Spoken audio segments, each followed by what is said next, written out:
Okay, ladies and gentlemen, welcome back to my YouTube channel. So, mga ka-gentlemen, ako ipakita sa inyo ang produkto diri sa Barangay Kabingtan, no? Diri sa Ormoc City.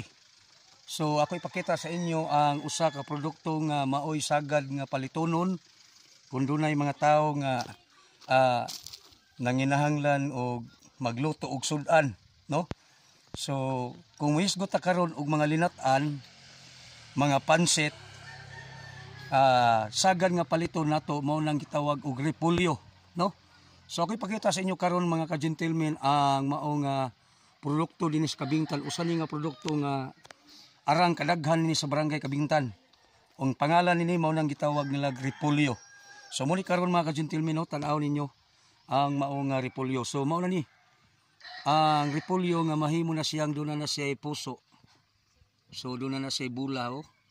Mauni siya mga ka-gentlemen, mauna ni siya ang repolyo, muna ng harbisonon, muna kuhaunon. So muna ka-gentlemen karon diri sa usa ka lugar sa Barangay Kabingtan.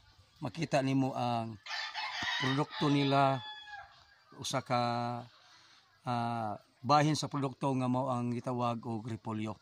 Daghan pay nakita nato diri karon, dunay makita nato nga gitawag nga mga umbok, no?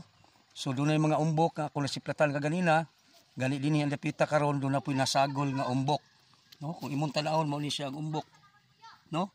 Ug kini mao ning mga repolyo sa palibot. So I hope nga na kuan mo sa ako nga mga video, nakakuha mo mga pagtulunan. Kung gusto mo manginahanglan og mga nindot kayo mga produkto, mga presko pa nga produkto, diri lang mo sa Barangay Kabingtan, no? Dapit sa Ormoc. Lahos mo tungod kay diring Kabingtan, daghay makita ninyo nga mga nindot kaayo nga mga view. So mao ni katong sa unahan, mauna siya pod ang umbok kana nga klase diha. Ug kining nasa kong tungod, mao ni siya karon ang gitawag og repolyo, no? So salamat sa inyo nga pagtan-aw sa akong YouTube channel. Salamat sa inyo nga pag-subscribe ug manghinaot ko nga ang Dios magpanalangin kanatong tanan. Bye-bye o God bless natong tanan.